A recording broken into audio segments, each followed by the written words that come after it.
এজন্য বিষ্ণু বললেন আল কবর রাউদাতুম মিন রিয়াদিল জান্নাহ আও হুফরাতুম মিন হুফারিন নার। কবর হলো কারো জন্য জান্নাতের বাগান, কারো জন্য জাহান্নামের গর্ত। আমরা বলি আল্লাহ আমাদের কবরটারে জান্নাতের বাগান বানাও, আরো জোরে পড়েন আমিন। আবার বিষ্ণু বললেন ইন্নাল কবর আউয়াল মানজিল মিন মানাজিলিল আখিরাহ। কবর হলো আখিরাতের মঞ্জিলগুলোর প্রথম মঞ্জিল। আখিরাতে একটার পরে একটা অনেকগুলো স্টেশন আপনাকে পার হতে হবে। প্রথম স্টেশনটার নাম হলো কবর। প্রথম স্টেশনের নাম কি? এই কবর নামক স্টেশনে যদি আপনি মাফ পেয়ে যান, সামনের সব স্টেশনগুলোতে মাফের ব্যবস্থা করবে কে? আল্লাহ। আর কবর নামক স্টেশনে যদি ধরা খেয়ে যান, আপনার মায়ের আছে না নাই? লাশটাকে যখন রাখা হয়, লাশটা চিনে কে আমারে রাখলো, কে আমাকে ধৌত করলো, কে আমারে কাফন পড়ালো। এজন্য কবরের আযাব থেকে বিশ্বনবী পানাহ চেয়েছেন। বিশ্বনবী বলেছেন আল্লাহুম্মা ইন্না নাউযু বিকা মিন আযাবিল কবর। ও আল্লাহ, কবরের আযাব থেকে তুমি আমাদেরকে বাঁচাও, পড়েন আমিন। কবরে মুমিনদেরকে 4টা প্রশ্ন করা হবে, কাফিরদেরকে 3টা প্রশ্ন। চিৎকার করে বলেন মুমিনের প্রশ্ন কয়টা? আর জোরে বলেন। প্রথম প্রশ্ন মার রব্বুক, তোর রবের নাম কি? আমরা কি বলবো? আল্লাহ আমারে রব, এই রবি আমার সব, দমে দমে তনু মনে তারি অনুভব। আল্লাহ আমারে রব, এই রবি আমার সব, পড়েন আমিন। দ্বিতীয় প্রশ্ন আমার দিন, উত্তর দিনের নাম কি, ধর্মের নাম কি? তৃতীয় প্রশ্ন আমান হাযার রাজুল, এই লোকটাকে কে? আমরা বলবো মুহাম্মদ সাল্লাল্লাহু। 3টা প্রশ্নের উত্তর যখন আপনি কবরে করে দিতে পারবেন, অতিরিক্ত একটা প্রশ্ন ওয়ামা ইলমুক, এই যে 3টা প্রশ্নের উত্তর পাল্লা, কেমন করে উত্তর জানলা? কোত্থেকে শিখেছো? নকল করে আনছো কাফনের কাপড়ে? পরীক্ষার হলে নকল আছে না নাই? হাতে নকল আছে না? পায়ে নকল, মোজার ভিতরে নকল আছে না নাই? মোবাইলে নকল আছে না নাই? নকল থেকে আল্লাহ তুমি বাঁচাও, আরো আসতে কোন আমিন। কিভাবে জানলা? কেমন করে 3টা প্রশ্নের উত্তর শিখলা? What is the source of your knowledge? তথ্যসূত্র কি? আপনাকে বলতে হবে আমি যেই কিতাবটা থেকে শিখেছি কিতাবটার নাম কি? চিল্লায় বলেন কি নাম? আসে আর চলে যায়। প্রতিদিন মাইকে অ্যানাউন্স শুনি অমুক এলাকার অমুক লোক নাই, দাদা গেল, বাবা গেল, বড় ভাই গেল, আত্মীয় স্বজন গেল, আমাকেও যেতে হবে, এই চিন্তা মাথায় নাই। চিল্লায় এখন ঠিক কিনা? এজন্য লাইফটা হলো one time, one chance, second কোনো চান্স আপনাকে দেয়া হবে নাকি? কাফেররা বলবে ইয়া রাব্বি আরেকটা সুযোগ দেন, লাউ আন্না লানা কাররা ইয়ানি মাররা, আল্লাহ আরেকটা সুযোগ যদি পেতাম দুনিয়াতে ভালো করে আসতাম। আল্লাহ বলবেন ইন্নাহা কালিমাতুন কাইলুহা, এটা শুধু তাদের মুখের কথা, তাদেরকে আবার সুযোগ দিলেও তারা কিচ্ছু করবে না। চিল্লায় এখন ঠিক কিনা? এজন্য একটা চান্স আমরা পেয়েছি, এই দুনিয়ার ওয়ান চান্সে আমরা ভয় পাবো একজনকে। চিল্লায় বলেন তিনি কে? আল্লাহ। এজন্য যেতে আমাদেরকে হবে, এই মরণ থেকে পালানোর কোনো সুযোগ কেউ পালাতে পারে নাই। এই মরণ হলো আখিরাতের প্রবেশদ্বার। মরণ নামক পালকিতে চড়ে আমরা কবরের ভেতরে ঢুকি। মরণ হলো প্রথম পর্ব, কবর হলো দ্বিতীয় পর্ব। জোরে কোন ঠিক কিনা? এজন্য বিষ্ণু বললেন আল কবর রাউদাতুম মিন রিয়াদিল জান্নাহ আও হুফরাতুম মিন হুফারিন নার। কবর হলো কারো জন্য জান্নাতের বাগান, কারো জন্য জাহান্নামের গর্ত। আমরা বলি আল্লাহ আমাদের কবরটারে জান্নাতের বাগান বানাও, আরো জোরে পড়েন আমিন। আবার বিষ্ণু বললেন ইন্নাল কবর আউয়াল মানজিল মিন মানাজিলিল আখিরাহ। কবর হলো আখিরাতের মঞ্জিলগুলোর প্রথম মঞ্জিল।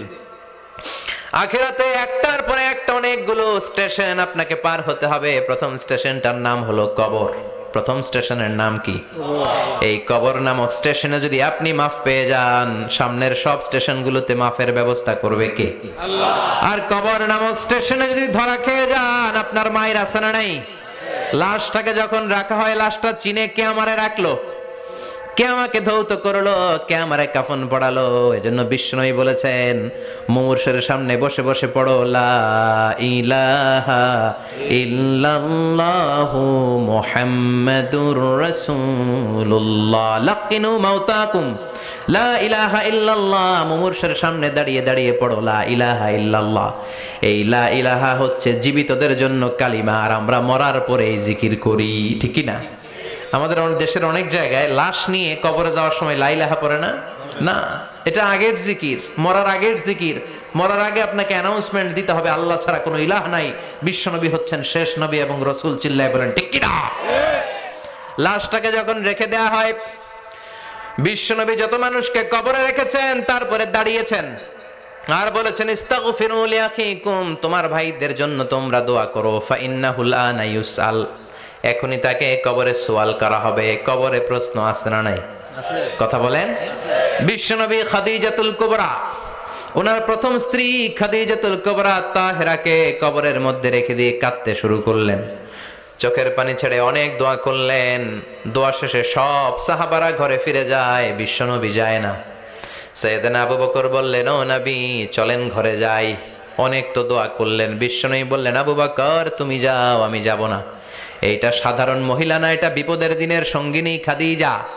মক্কায় যখন আমার কেউ ছিল না, খাদিজা আমারে ভুলে নাই। 3 বছর কাফিররা আমাকে জেলখানায় বন্দি রেখেছে, নাম শিয়াবে আবি তালেবের জেলখানা। আমার স্ত্রী ওই জেলখানার জীবনেও আমারে ছাড়ে নাই, আমার সাথে 3 বছর খাদিজাও জেল খেটেছে। এই একটাই মহিলা, যেই মহিলাকে আল্লাহ আরশের উপর থেকে সালাম দিয়েছে, মহিলাটার নাম খাদিজা। আল্লাহু আকবার। আমার সব সন্তান আল্লাহ খাদিজার পেট থেকে দিয়েছে।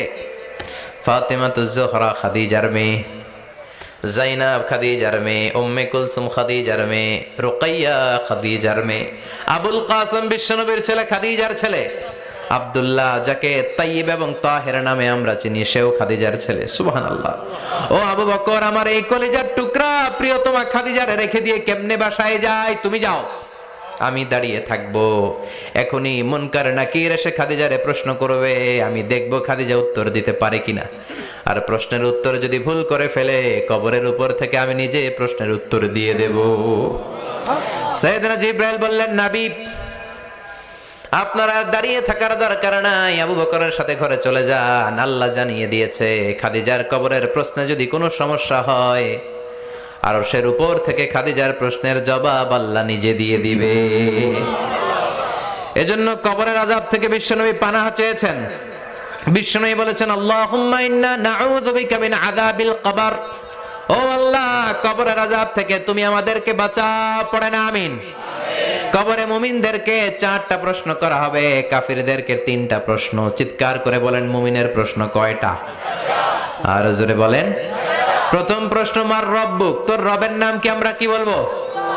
আল্লাহ আমারে রব, এই রবি আমার সব, দমে দমে তনু মনে তারি অনুভব। আল্লাহ আমারে রব, এই রবি আমার সব। পড়েন আমিন। দ্বিতীয় প্রশ্ন, আমার দিন, উত্তর দিনের নাম কি? ধর্মের নাম কি? তৃতীয় প্রশ্ন, আমান হাযার রাজুল, এই লোকটাকে কে? আমরা বলবো মুহাম্মদ সাল্লাল্লাহু।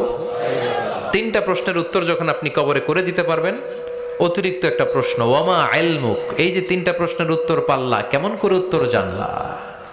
কোত্থেকে শিখেছো? নকল করে আনছো কাফনের কাপড়ে? পরীক্ষার হলে নকল আছে না নাই? হাতে নকল আছে না? পায়ে নকল, মোজার ভিতরে নকল আছে না নাই? মোবাইলে নকল আছে না নাই? নকল থেকে আল্লাহ তুমি বাঁচাও। আরো আস্তে কোন আমিন। কিভাবে জানলা? কেমন করে 3টা প্রশ্নের উত্তর শিখলা? What is the source of your knowledge? তথ্যসূত্র কি? আপনাকে বলতে হবে, আমি যেই কিতাবটা থেকে শিখেছি কিতাবটার নাম কি? চিল্লায় বলেন, কি নাম? এই কিতাবটা হলো কোরআন। আপনাকে বলতে হবে, কোরআন থেকে আমি শিখেছি, বিশ্বনবীর হাদিস থেকে আমি শিখেছি। 4টা প্রশ্নের উত্তর যখন পারবেন, ফেরেশতারা বলবে আহলান সাহালান, খুশ আমদেদ, কংগ্রাচুলেশন, বাহ বাহ, তুমি তো চমৎকার পেরেছো। ফায়ুফসাহু লাহু কবরুহু ৭০ যিরাআন, মুমিন বান্দার কবরটা ৭০ হাত লম্বা করে দেয়া হবে। ইফতাহু লাহু বাবুন ইলাল জান্নাহ, জান্নাতের দিকে তার কবর থেকে একটা দরজা বানিয়ে দেয়া হবে। জান্নাতের সুঘ্রাণ ঠান্ডা বাতাস এসে তার কবরের ভিতরে ঢুকতে শুরু করবে। ইউলবাসু লিবাস মিন আহলিল জান্নাত, জান্নাতীদের পোশাক তার গায়ের মধ্যে পরিয়ে দেয়া হবে। আল্লাহু আকবার। আর বলা হবে, নাম কানাউমিল আরুস, বাসর রাতে বর যেমনি কনেকে নিয়ে ঘুমিয়ে যায়, তুমিও একটা ঘুম দাও। আলহামদুলিল্লাহ পড়ে। মুমিন বান্দা আনন্দের একটা ঘুম দিবে। ইসরাফিলের সিংগার আওয়াজ ছাড়া পৃথিবীর কোনো কিছুই তার এই ঘুম ভাঙতে পারবে না। আল্লাহ আমরাও যেন সেদিন কবর একটা মজার ঘুম দিতে পারি, তুমি তৌফিক দাও। জোরে পড়ো না আমিন।